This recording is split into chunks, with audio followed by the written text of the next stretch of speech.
right. The dock worker strike is just one of three major crises the Biden-Harris administration is facing. There's also the severe damage after Helene and the escalating conflict in the Middle East. Meanwhile, our current president, Joe Biden, spent 16 days in the last 2 months in that chair, I think it's a Tommy Bahama chair, at the beach in Rehoboth Beach, Delaware. How lovely. Mark Meredith is live at the White House. Mark.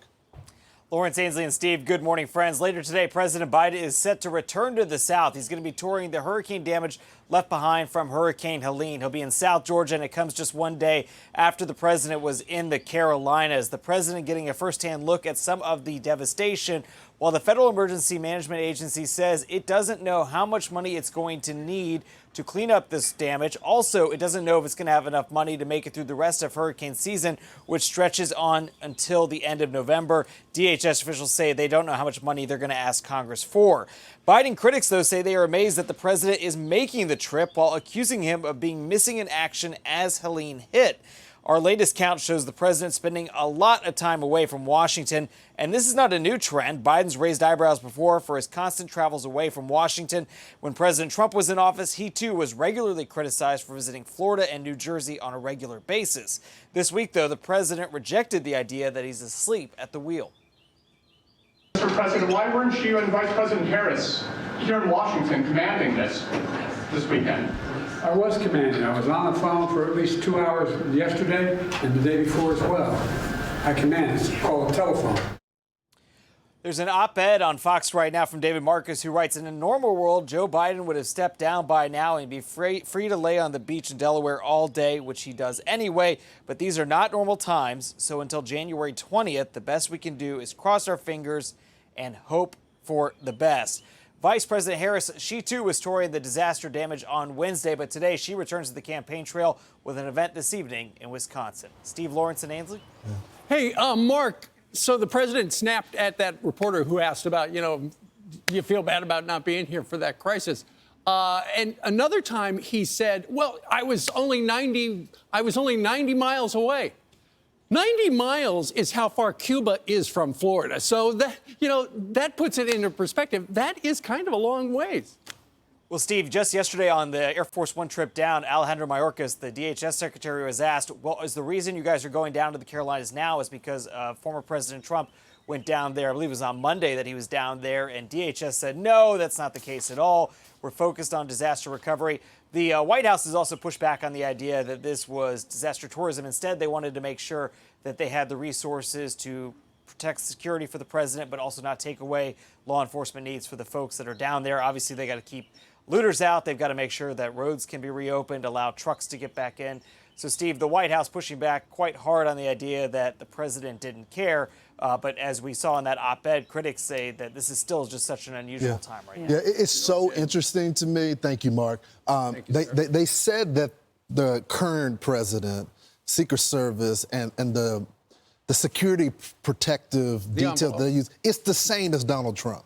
So if Donald Trump is going there, why couldn't they do the same thing? And I just think it's just awful of him to condescend to reporters like that and talk to them nastily like that, saying, I could just use my phone. There's a difference from your presence being there. From what I'm hearing on just accounts from people we've interviewed or people that have been on social media, I don't even know if they care if Joe Biden shows up. They want federal money. They want the resources. They want helicopters to go in and rescue these babies and these older people that are trapped in their homes.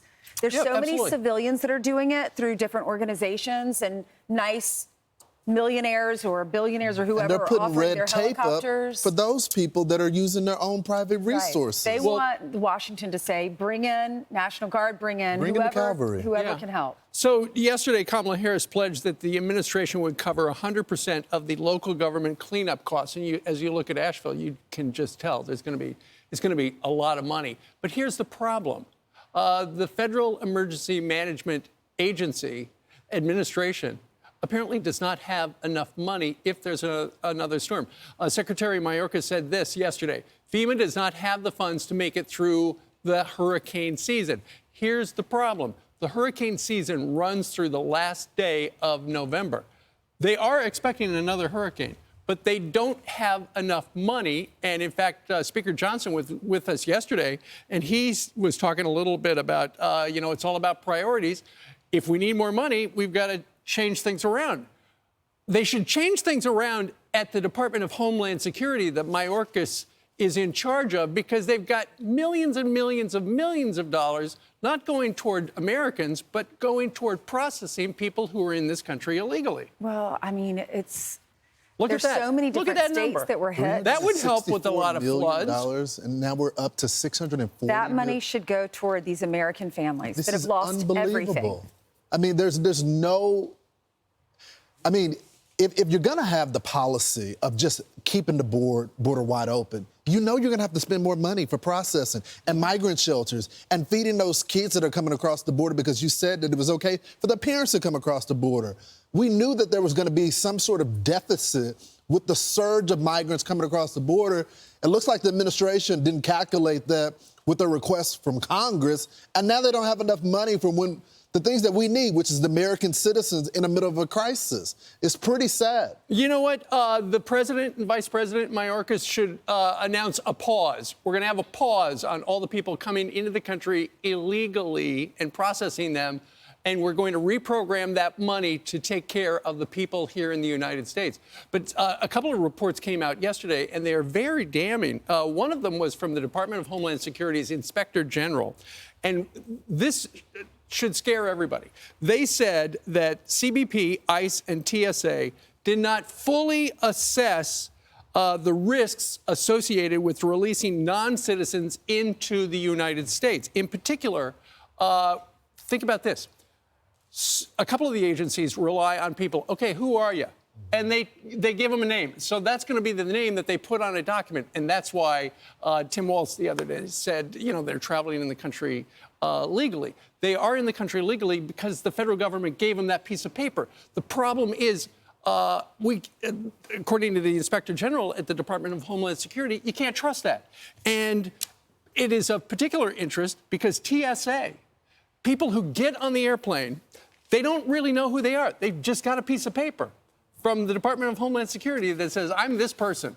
They don't know. And that's why it was quite a warning from the Inspector General yesterday.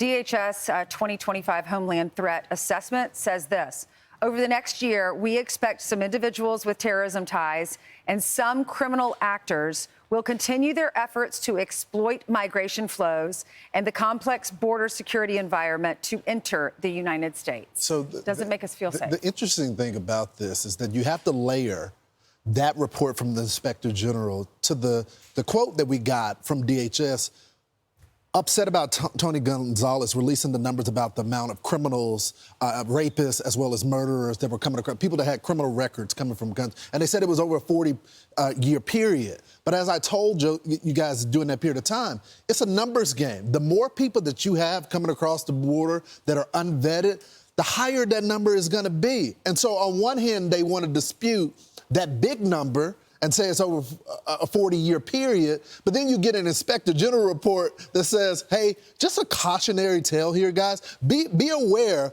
this is what's coming across the border. You just can't have it both ways. Well, the system that is in place right now is not safe. Ultimately, is what the Inspector General is saying. We can't trust the people. They could have terror ties. And when you look at this, under Donald Trump, there were 11 encounters at the southwest border. Under Biden-Harris, it is a much larger number. And when you look at the number of people who are coming into the country illegally from our northern border, it's exploded because people figure, okay, all the guards are down south. Yeah. I'm going to come in through Saskatchewan. Can we put that number back to terrorists, though? 11 compared to 375?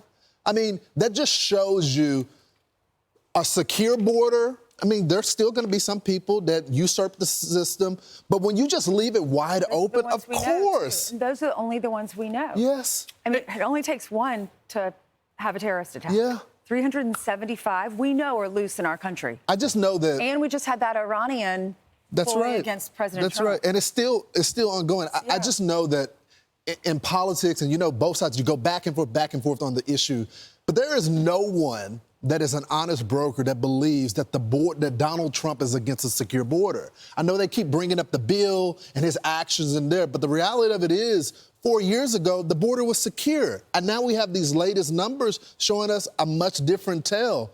And I think that's why he continues to win, sometimes 20 points on the issue of the border, because people know what life was like under him, whether you agree with him or not. I'm Steve Ducey. I'm Brian Kilmeade. And I'm Ainsley Earhart. And click here to subscribe to the Fox News YouTube page to catch our hottest interviews and most compelling analysis.